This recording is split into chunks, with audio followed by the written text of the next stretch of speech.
Hello दोस्तों, सबसे पहले मैं आपसे रिक्वेस्ट करना चाहती हूँ कि वीडियो देखने के बाद सब्सक्राइब ज़रूर कर लीजिएगा। मैं इन वीडियोस को बनाने में बहुत मेहनत करती हूँ और इसी से मैं अपना ख़र्चा चलाती हूँ। जो भी सब्सक्राइब करेगा, मैं दुआ करती हूँ कि उसकी ज़िंदगी बहुत अच्छी, अमीर और खुशहाल हो। प्लीज़ प्लीज़ सब्सक्राइब कर लीजिएगा। दोस्तों, ज़िंदगी में कभी कभी एक छोटा सा फ़ैसला पूरे भविष्य को बदल देता है। आज की कहानी ऐसी ही एक लड़की की है जिसका नाम था प्रिया। प्रिया एक छोटे से कस्बे में रहती थी जहां परिवार की परंपराएं और रिश्तों की इज्जत सबसे ऊपर होती थी। प्रिया की उम्र बस 20 साल थी, लेकिन उसकी सोच बहुत परिपक्व थी। वह अपनी पढ़ाई पूरी कर चुकी थी और अब घर वालों की मदद करती थी। उसके पिता एक छोटी सी दुकान चलाते थे और माँ घर संभालती थी। प्रिया की एक छोटी बहन भी थी जिसका नाम नेहा था। परिवार साधारण था, लेकिन प्यार और विश्वास से भरा हुआ था। एक दिन प्रिया के घर में एक रिश्ता आया। लड़का था राहुल, जो दिल्ली में एक अच्छी कंपनी में नौकरी करता था। राहुल का परिवार भी सम्मानित था।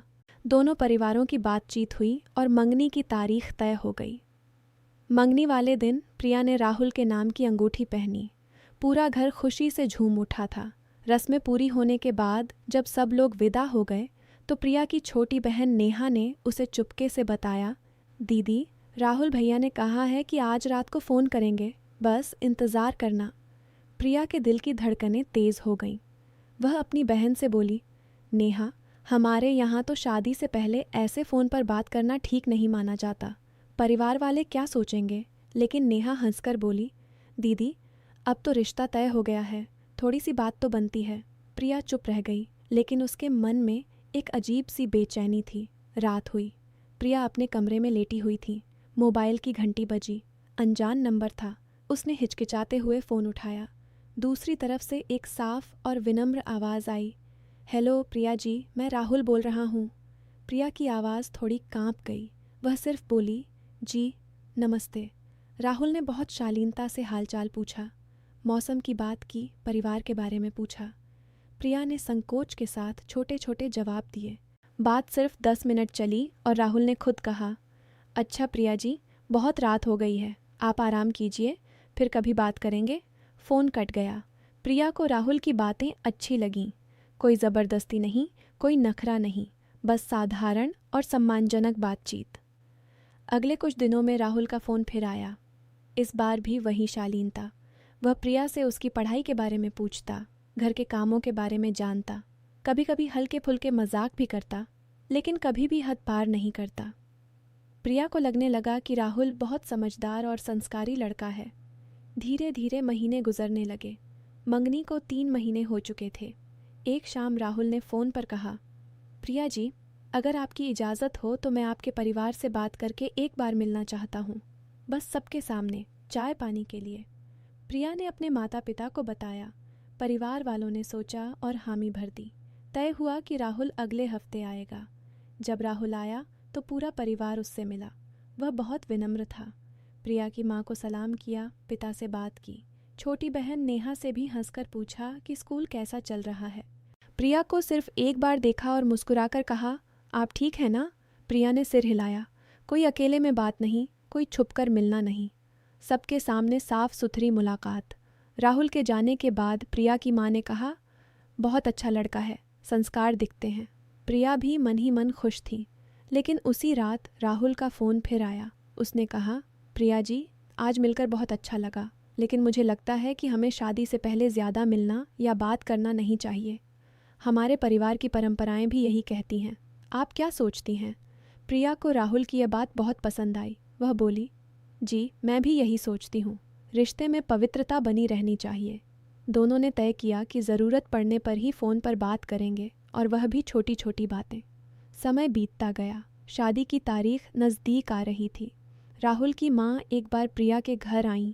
उन्होंने कहा, बेटी, हम चाहते हैं कि शादी 2 महीने पहले कर लें, कुछ घरेलू ज़रूरतें हैं। प्रिया के माता पिता ने पूछा, लेकिन राहुल की माँ ने सिर्फ इतना कहा कि परिवार की खुशी के लिए। आखिरकार तय हुआ कि शादी 1 महीने बाद होगी। शादी का दिन आया। पूरा कस्बा सज गया था। प्रिया मंडप में बैठी थी। जब राहुल आया तो उसका चेहरा शांत और मुस्कुराता हुआ था। फेरे पूरे हुए विदाई के वक्त प्रिया की माँ रो पड़ी। प्रिया भी आंसू रोक नहीं पाई, लेकिन राहुल ने धीरे से कहा, डरो मत, सब ठीक रहेगा। ससुराल पहुंचकर प्रिया को राहुल के कमरे में बिठाया गया। कमरा साफ सुथरा था, फूलों की माला लगी हुई थी। प्रिया का दिल धड़क रहा था। कुछ देर बाद राहुल अंदर आया। उसने कमरा अंदर से बंद नहीं किया, बस दरवाज़ा बंद कर दिया। वह प्रिया के पास आया और बहुत सम्मान से बोला, प्रिया, थक गई होगी, पहले आराम कर लो। फिर वह खुद भी थोड़ी देर बाद सो गया। कोई ज़बरदस्ती नहीं, कोई बेताबी नहीं, सिर्फ शांति और इज्जत। अगली सुबह प्रिया जल्दी उठी। उसने अच्छी साड़ी पहनी, थोड़ा सा सिंदूर लगाया। जब वह बाहर आई तो सास जी ने उसे गले लगाया और आशीर्वाद दिया। राहुल भी नाश्ते की टेबल पर था। उसने प्रिया को देखा और मुस्कुराकर कहा, बहुत अच्छी लग रही हो। बस इतना ही, लेकिन प्रिया को यह छोटी सी तारीफ बहुत बड़ी लगी। शादी के बाद के दिन गुजरने लगे।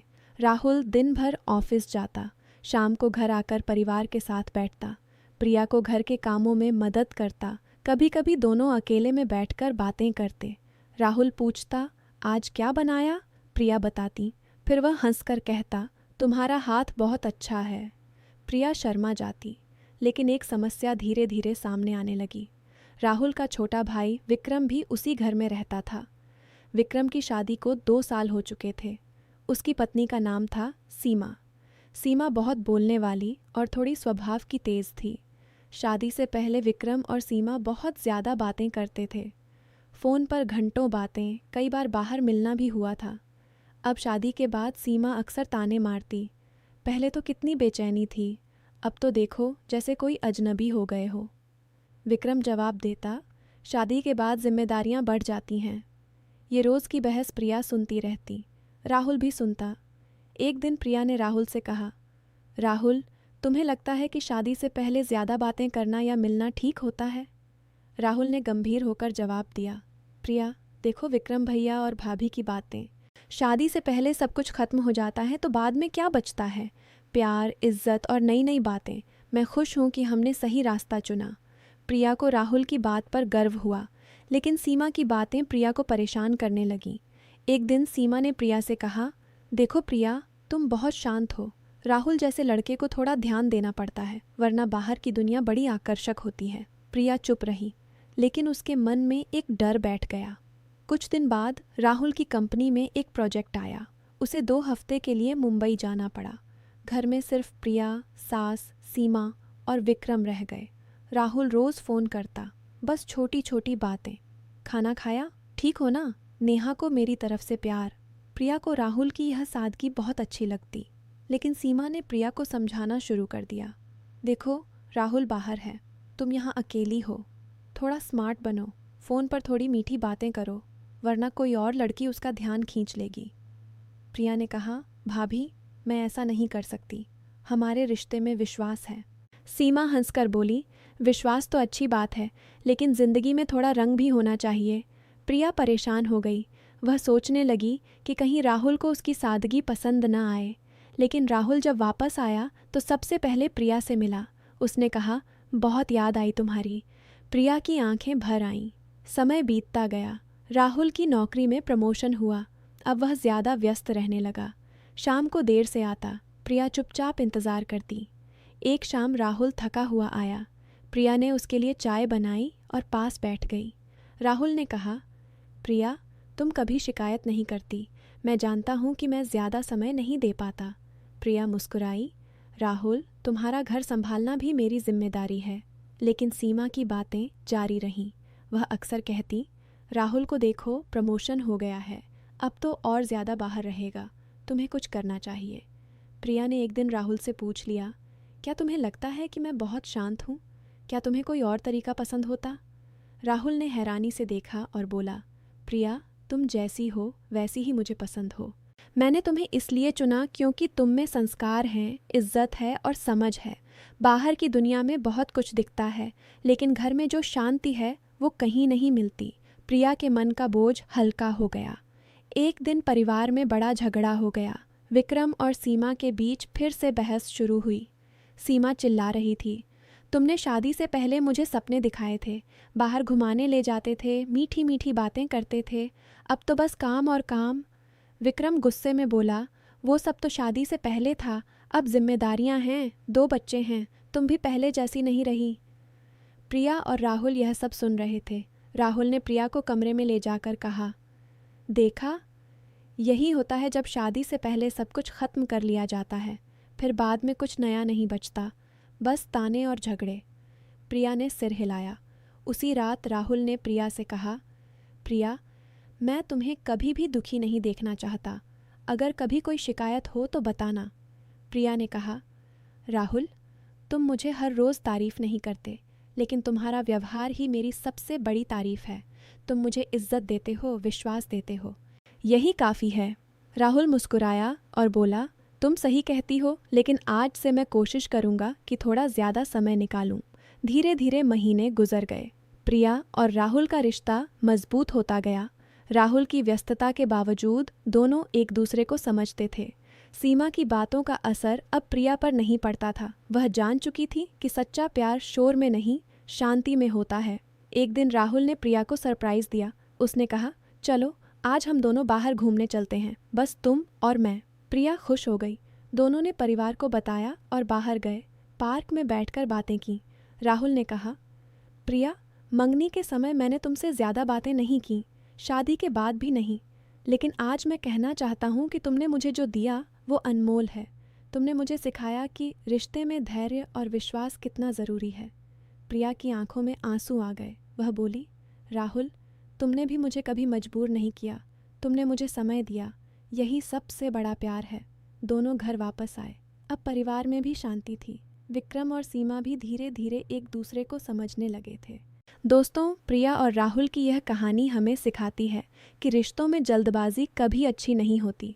शादी से पहले अगर सब कुछ खत्म कर लिया जाए तो बाद में रिश्ते में नमी नहीं बचती। पवित्रता, इज्जत और विश्वास रखने से रिश्ता मजबूत और सुंदर बनता है। जो लोग सोचते हैं कि शादी से पहले ज़्यादा घुलना मिलना ज़रूरी है, उन्हें समझना चाहिए कि कुछ चीज़ें अपने समय पर ही खूबसूरत लगती हैं। जल्दबाजी में रिश्ता टूट भी सकता है, लेकिन धैर्य और सही फैसले से रिश्ता आजीवन टिकता है। प्रिया ने सही फैसला लिया था। उसने अपनी संस्कृति और परिवार की परंपराओं का सम्मान किया और बदले में उसे एक ऐसा जीवन मिला जो शांति और प्यार से भरा था। दोस्तों, आज की यह कहानी आपको कैसी लगी? अगर पसंद आई हो तो प्लीज़ लाइक ज़रूर करना। रोज़ नई कहानी सुनने के लिए चैनल को सब्सक्राइब कर लीजिएगा। मिलते हैं अगली कहानी में। धन्यवाद दोस्तों। जय श्री कृष्ण। शब्द संख्या लगभग अति 150।